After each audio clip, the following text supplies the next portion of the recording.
dag, der skal det handle om aborfiskeri. Og det er jo noget, som jeg personligt holder rigtig meget af. Så derfor så er det også en fornøjelse, at du tuner ind på den her video og vil med på tur her i dag. Vi skal ud og fiske noget stort vand her i Danmark, og det er egentlig sådan, for at være helt ærlig, en af de første sådan rigtige ture i båden, efter den er blevet næsten fuldt installeret med elektronik og så videre. Vi har fået sat frontmonteret på, vi har fået sat ekkolod både i konsollen og op foran. Vi har fået Humminbirds Mega 360 på, og så er det hele simpelthen connected med One Boat Network. Men alt det skal vi nok lige gå lidt igennem i dag, og så laver vi også en separat video med det, hvor vi går al elektronikken igennem, fordi der skal nogle flere ting på, men de kommer først lidt senere. Men for at komme tilbage til det, der skal ske i dag, så skal vi have fanget nogle arbor, og vi er jo her i midt-september. Og lige nu, der er det jo, det piker jo for arbor. Vi har haft et nogenlunde stabilt højtryk her de sidste par dage, så det håber jeg også, at det kan hjælpe lidt på vej til, at arboren de bliver lidt mere hugvillige. Så jeg tænker egentlig, at vi starter på det stræk her, som jeg har fundet her. Det er en lille hjørne af en større sø, det her, hvor der egentlig er nogle rigtig fine sådan åkantebælter ude langs enderne. Og der er ikke andet end et par meter dybt her, måske kun 1 meter inde ved bredden. Så vores første ting, vi prøver her, det er simpelthen lige at prøve at se, om vi kan få lukket nogle arbor ud inden for bredden.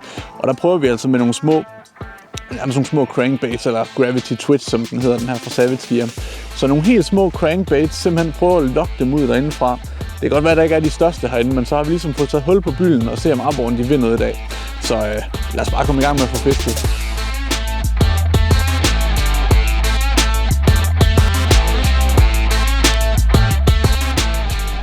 Ja, så er der fisk. Dagens første. Fin. Lille arbor. Dagens første fisk. Gud smuk. Den kommer ud igen. Så kunne noget altså godt tyde på, at de er i hugget i dag i hvert fald. Som sagt, så starter jeg ud med sådan en lille gravity twitch her fra Savage Gear, og det er altså den helt lille. Og den er sådan meget langsomt synkende. Altså den er nærmest mere egentlig bare vægtløs i vandet. Også lidt der er navnet gravity. Fordi at når man går og twitcher den her, jamen så hver gang du egentlig har lavet et twitch, der står den fuldstændig stille. Og det er altså ofte der, hvor arboren den hugger. Så måden jeg fisker den på, det er egentlig bare ved at stå og lave nogle små twitch. Bum. Så altså lige en 3-4 slag med twitch, og så spinstop. Og det er altså ofte der, de hugger.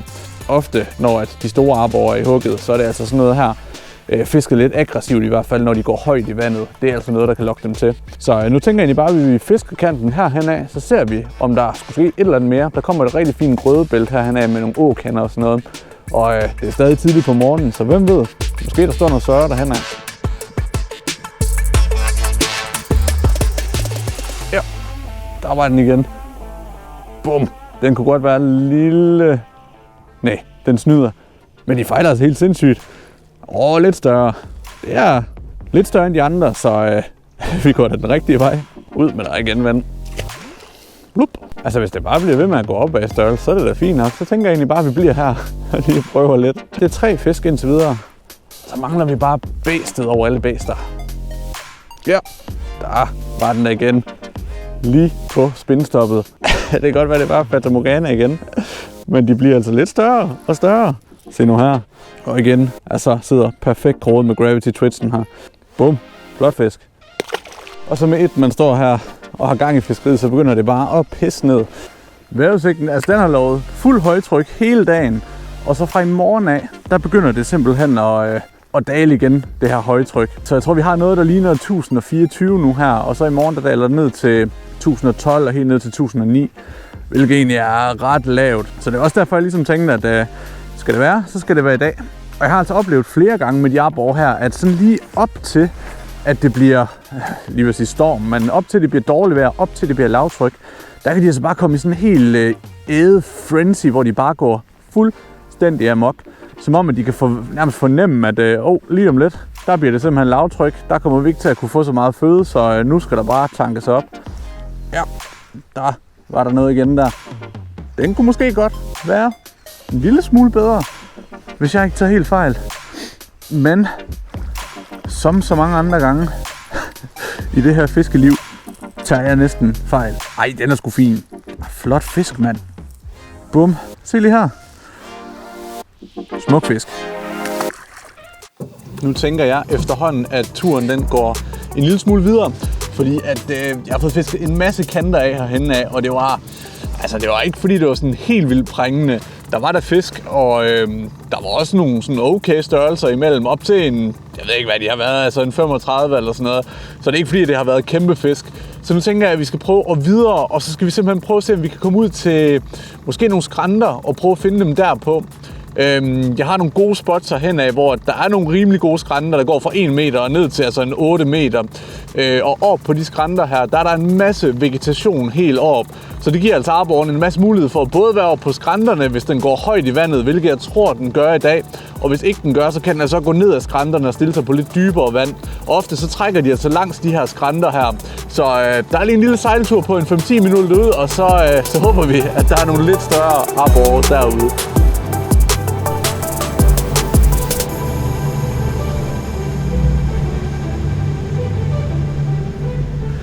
Nu har jeg lige prøvet at rykke ud på lidt dybere vand, for at prøve at se, om vi kan finde nogle aktive stimer her. For jeg så, da jeg cruise forbi det område her, der var en del på loddet, der sådan skød op ned fra bunden, som om de jager. Så jeg tænkte, at vi prøver med et dropshot rig.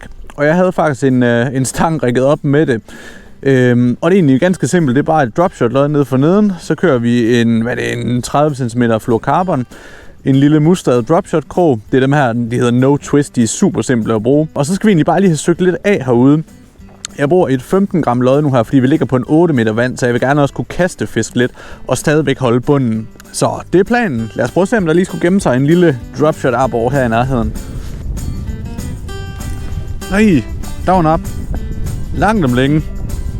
Så skal de bare tage den igen. Kom så. Ja, tak. Så, nej! Den hoppede jeg igen. Men de er med op. De er helt med op, mand. De er lige under båden. Prøver vi bare lige at lade den hænge. Den er søst en meter under båden nu. Kom så. Ja, tak. Smukt, mand. Sådan. Første fisk på dropshot-rigget. Bum.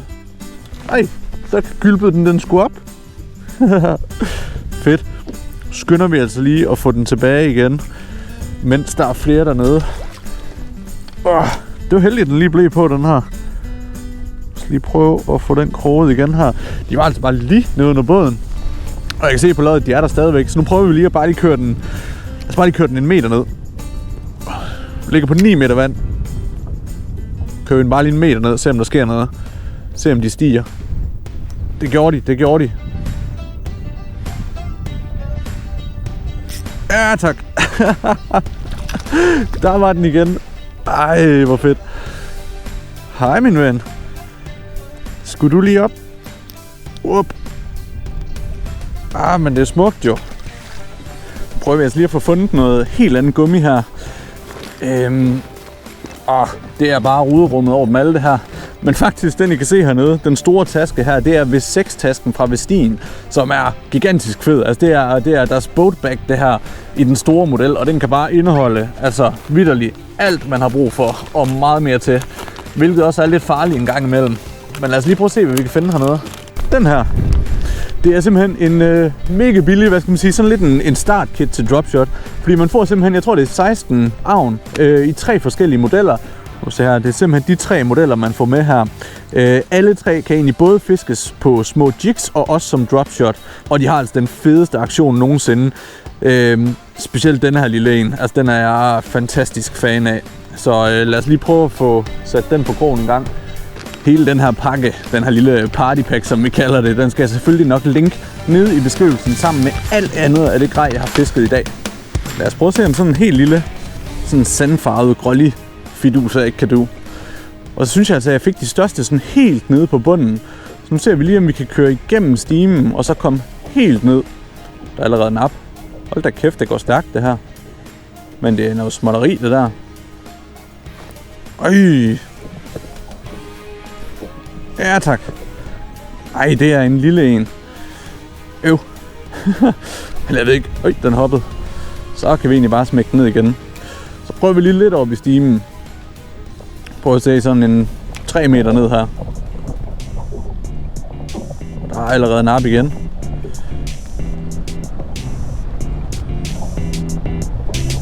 Ja, tak. Der var den. Bum. Nu prøver vi lige, mens fisken er der, og mens de er varme, så skifter vi sgu lige hurtigt til en Astro Vibe. Der er altså bare nogle gange, når de er virkelig i stødet, fiskene, så sådan en lille Astro Vibe. Det spiller altså. Vi prøver lige sådan en lille 17 grammer her. Nu skal vi satme skynde os, mens de er der. Fordi at de her Astrovibe, de har det bare som regel med at sortere nogle af de større fisk til. Dør det lidt ud i stimen dernede, kan jeg se på loddet, så vi skynder os lige at få Astroviben ned her. Der var den. Det tror jeg for en gang skyld kunne være en lidt bedre arbor, det her. Lad os lige håbe det en gang. Den fighter i hvert fald ret så meget bedre end de andre. Og det er jo på Astroviben. Er det arbor, det her? Hvis det er arbor, så er det en god arbor. Ja tak, det er det. Skide godt, mand. Ui, kæft, den er stærk, mand. Ui. Får vi altså lige net på den her. Upti. Kom nu her, ven. Ja tak. Det er i hvert fald den største arbor for i dag. Sådan. Dagens hidtil største arbor. Stadig ikke et kæmpe monster, men for delen en fin fisk, og hvor er den bare veltrængt. Så den får lov at komme ud igen, og så håber vi da godt nok, at der er flere af den størrelse her. Super fisk.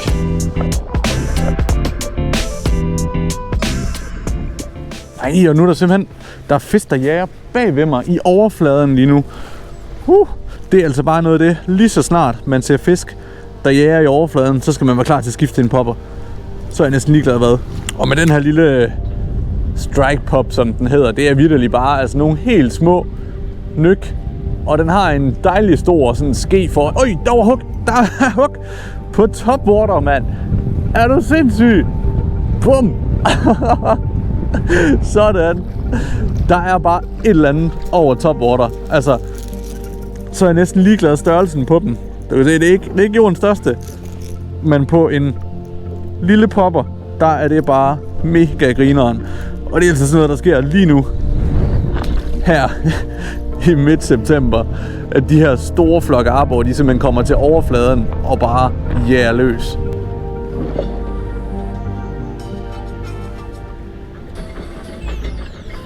Ja, der var den igen. Igen på topwater. Upti. Nå, nu er det ikke fordi jeg har sådan vanvittigt meget tid tilbage herude, så jeg tænker et enkelt avnskifte, inden vi skal ind igen. Og jeg vil sige lige nu, der står den sådan lidt på 3 ting. Enten så er det noget crankbait, der har vi dem her fra Strike Pro, og vi har også altså Goby cranken fra Savage Gear. Det er 2 sindssygt fede crankbait, som virkelig kan få fiskene op. Ellers så skal vi over på Astroviben, som vi har været før også. Måske en lidt mindre. De kommer jo, det var masser jeg fik fat på der. De kommer jo helt ned fra 10 gram og så 17 og 25 gram, hvor jeg bruger meget 17 og 25 gram herude, når jeg står på lidt dybere vand. Et alternativ til den, det kunne også være en lidt lettere en til, når man fisker de lavvandede plateauer. Den der hedder Flapjack, hedder den her Strike Pro Flapjack. Den vejer kun, jeg tror det er 14 eller 15 gram, og har sådan også en rimelig livlig aktion. Og faktisk da jeg filmede Perch Pro, fik de en 50 cm fisk på den her, så den var guld værd for dem i hvert fald. Men bum.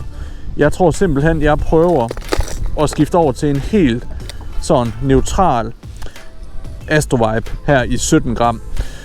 Det, som jeg har sagt før, hvis jeg havde kun én arboravn og fisk med resten af mit liv, så jeg skulle lige ved at sige, at det var Astroviben. Vi har fået en masse af dem her ind på shoppen i alle mulige farver og størrelser, også de helt nye 2021 farver. Og alt det har jeg linket ned i beskrivelsen, så I nemt kan finde det inde på webshoppen.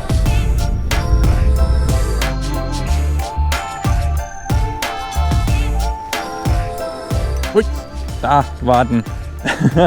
Lige på falderæbet. Ej, der er igen bare en hel stime med op, mand. Bum. Det må nok desværre blive sidste fisk for i dag, er jeg ret sikker på. 2 lige ned under båden. Og igen, altså, det bliver bare slet ikke meget flottere. Vi ses, min ven. Tag lige 1 kilo eller 2 på.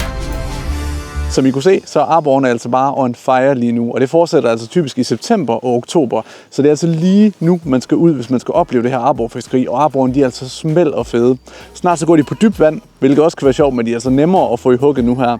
Gå efter noget godt vejr, noget stabilt højtryk, og så skal du nok få held med det. Jeg håber, du også fik lidt inspiration til valg af grej i dag. Vi har haft en masse med, vi har prøvet en masse. Der var en masse, der virkede.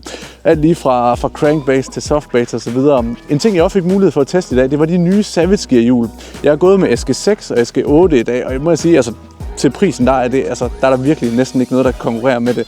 Jeg er så meget overrasket over det her. Vi er også ude at teste på kysten og så videre, og de hjul her, de spiller altså. Dem kommer der en helt separat video med, og indtil da, så kan I tjekke dem nede i beskrivelsen. Der har vi linket det hele, så kan I hoppe ind på vores webshop, støtte os til at lave endnu flere fiskefilm. Og så håber jeg, at jeg ser dig i nogle af de næste videoer her på kanalen.